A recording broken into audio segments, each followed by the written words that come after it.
오늘 말씀은 사도행전 19장 21절에서 41절까지 말씀인데요. 21절에서 29절까지만 읽도록 하겠습니다.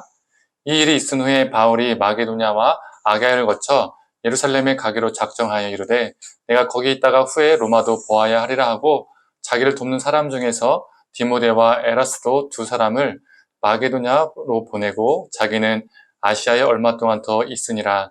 그때쯤 되어 이 도로 말미암아 적지 않은 소동이 있었으니 즉 데메드리오라 하는 어떤 은장색이 은으로 아데미의 신상 모형을 만들어 직공들에게 적지 않은 벌이를 하게 하더니 그가 그 직공들과 그러한 영업하는 자들을 모아 이르되 여러분도 알거니와 우리의 풍족한 생활이 이 생업이 있는데 이 바울이 에베소뿐 아니라 거의 전 아시아를 통하여 수많은 사람을 권유하여 말하되 사람의 손으로 만든 것들을 신이 아니라 하니 이는 그대들도 보고 들은 것이라. 우리의 이 영업이 천하여질 위험이 있을 뿐 아니라 큰 여신 아데미의 신전도 무시당하게 되고 온 아시아와 천하가 위하는 그의 위엄도 떨어질까 하노라 하더라.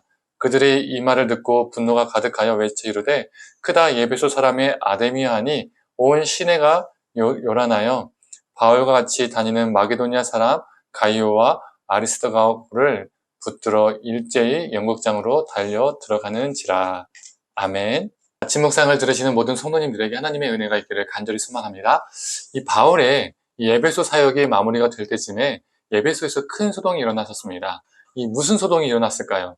이 소동을 이해하려면 먼저 에베소가 어떤 도시인지 아는 게 중요합니다. 이 에베소는 거대한 아데미 신전이 있는 도시였습니다. 이 아데미는 여신으로서 풍요와 다산을 주관하는 신으로 사람들에게 믿어졌습니다. 다른 신들도 있었지만 이 아데미 숭배가 지배적이었습니다. 즉 아데미 하면 에베소, 에베소 하면 아데미였던 거죠.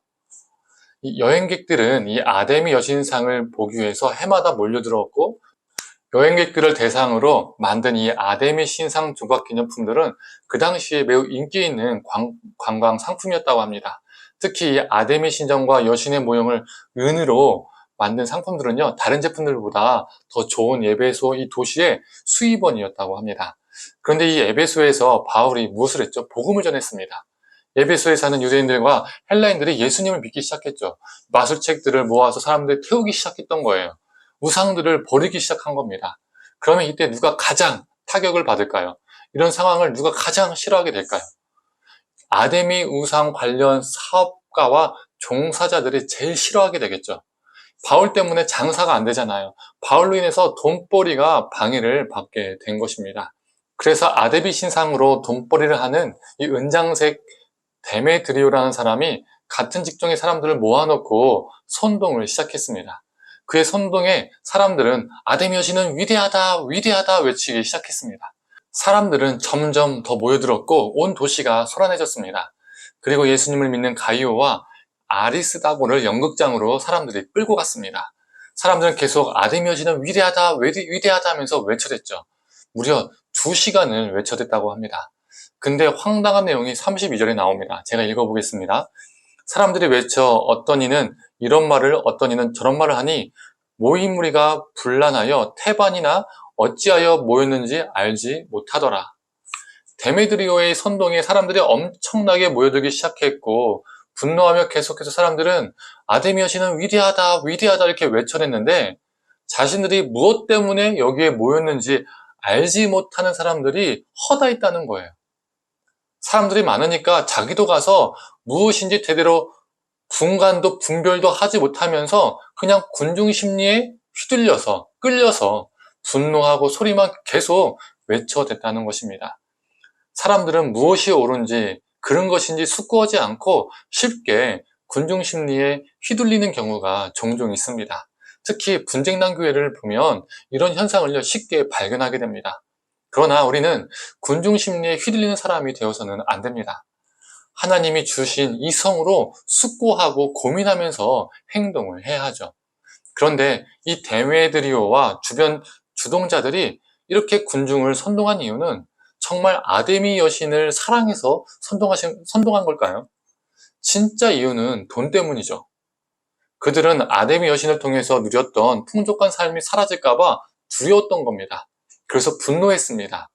아데미가 그들의 신이 아니라 돈이 그들에게 신이었습니다. 그들의 모습을 보면서 혹 우리 안에도 그들의 모습이 있지 않는지 돌아봐야 합니다. 나는 무엇 때문에 하나님을 찾는가? 하나님을 붙잡고 있는가? 복을 받기 위해서, 자녀의 건강과 입시를 위해서, 취업과 승진을 위해서, 사업 번창을 위해서 우리는 하나님을 붙잡고 있지는 않은지 돌아봐야 한다는 것이죠. 또한 선동하는 이들은 새로운 삶으로의 전환을 거부한 사람들이었습니다. 복음은 우리 안에 죄를 들춰내고 그것들을 버리라고 요구합니다. 그러나 우리 안에 있는 탐욕과 주된 습관들을 버리는 게 쉽지 않거든요. 그래서 버리기를 택하기보다는 그 죄된 습관을 그대로 유지하면서 새로운 삶으로의 전환을 거부하는 것을 택하게 되는 경우가 많이 있습니다. 그래서 오늘 본문은 하나님 나라가 현실이 되는 것을 거부하는 자들의 대규모 저항이 일어난 사건이라고 볼 수 있습니다. 이러한 거부와 저항은 출애굽기 때도 있었고 지금도 일어납니다. 이러한 거부와 저항은 우리를 두렵게 할 때가 있습니다. 그러나 오늘 본문을 보면 하나님은 서기장을 통해서 성난 군중을 해산시키십니다. 이 모임이 적법하지 않다. 이 문제를 해결하고 싶으면 적법하게 절차를 거쳐서 진행하라 하면서 이 서기장이 말을 하게 되죠. 하나님은 이 서기장을 통해서 소란을 잠재우셨습니다. 성도님들, 우리가 복음을 위해서 살다 보면요, 우리는 생각지도 못한 저항과 거부를 경험하기도 합니다. 우리가 생각하는 복음과 그들이 생각하는 복음이 다르기 때문입니다. 그러나 그때마다 우리 하나님은 우리를 그냥 내버려 두지 않으십니다. 우리가 생각하지 못한 방식으로 우리의 삶을 이끄시고 인도하시고 또 해결해 주시고 건져내 주십니다. 우리가 다른 것들을 우리의 복음으로 삼는 것이 아니라 오직 예수님만을 우리의 복음으로 삼으며 살기를 간절히 소망합니다. 그때마다 여러 가지 저항들과 거부들은 있겠지만, 어려움들은 있겠지만 하나님이 우리를 붙들어 주실 것입니다. 이것을 믿으며 오늘 하루도 승리하는 저와 성도님 되기를 간절히 소망합니다. 함께 기도하겠습니다. 하나님, 데메드리오는 군중 심리를 이용해서 사람들 선동했습니다. 하나님, 우리에게 주신 이성이 있는데 우리도 잘못된 군중 심리에 휘둘려서 살아가는 인생이 아니라 주님께서 주신 이성으로 잘 사고하고 잘 생각하며 분별할 수 있는 우리가 되게 해주시고, 또 다른 무엇이 아니라 복음을 붙들고 살아가는 우리가 되게 하여 주시옵소서. 복음으로 살아갈 때 세상의 다른 거짓 복음 때문에 우리가 저항도 받고 거부도 받고 여러 가지 어려움도 겪을 수 있겠지만, 그때마다 우리를 건져내시고 이끄시고 우리 삶을 붙들어 주시는 하나님을 바라보며 살아갈 수 있는 복음의 사람 되게 하여 주시옵소서. 감사드리며 사랑에 많으신 예수님의 이름으로 기도드립니다. 아멘.